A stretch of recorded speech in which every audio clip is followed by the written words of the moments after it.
Sir,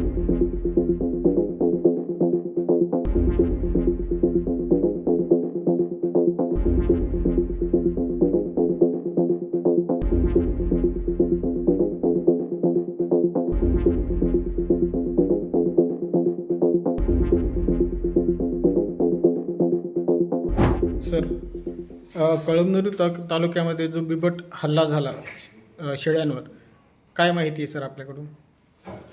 Kalamnuri तालुक्यातील पोत्रा शिवारामध्ये बिबट्याने हल्ला केल्याची घटना आज दिनांक 12 डिसेंबर रोजी निदर्शनास आलेली आहे. त्याच्यामध्ये काशीराम मोदे या शेतकऱ्यांच्या आखाड्यावरील 2 शेळ्यांचा मृत्यू ह्या बिबट्याच्या हल्ल्यात झालेला आहे. त्यांना शेतकऱ्याला मदत मिळाली का? शेतकऱ्यांना मदतीसाठी ज्या काही आवश्यक बाबी आहेत, जसं की तिथे वनपरिक्षेत्र अधिकारी यांनी स्वतः पोहोचून पंचनामा नोंद केलेला आहे.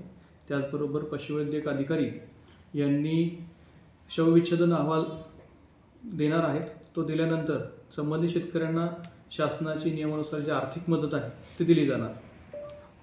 आव्हान काय करणार? सर्व शेतकऱ्यांना तसेच नागरिकांना एक आवाहन करण्यात येत आहे की आपल्या हिंगोलीमध्ये वनक्षेत्र आहे, त्याच्यामध्ये बिबट्याचा वावर आहेच, तरी कोणीही घाबरून न जाता शेतकऱ्यांनी रात्रीच्या वेळी पहाटेच्या वेळी शेतामध्ये जाणं, एकट्याने फिरणं टाळावं. जर अगत्याचंच असेल तर गटाने शेतामध्ये जाऊन रात्रीच्या वेळी जर तुम्हाला शेताची कामं करायची असतील ती करावीत. त्याचबरोबर AIच्या माध्यमातून तयार केलेले व्हिडिओज देखील समाज माध्यमामध्ये प्रसारित केले जात आहेत. ते व्हिडिओ सगळे खोटे असल्याचे आमच्या निदर्शनास आलेलं आहे. तरी आपल्या माध्यमातून आम्ही सर्व नागरिकांना विनंती करतो की अशा प्रकारचे व्हिडिओज आपण पसरवू नये आणि जनतेमध्ये घबराट निर्माण होईल अशी आपण गोष्टी करू नयेत.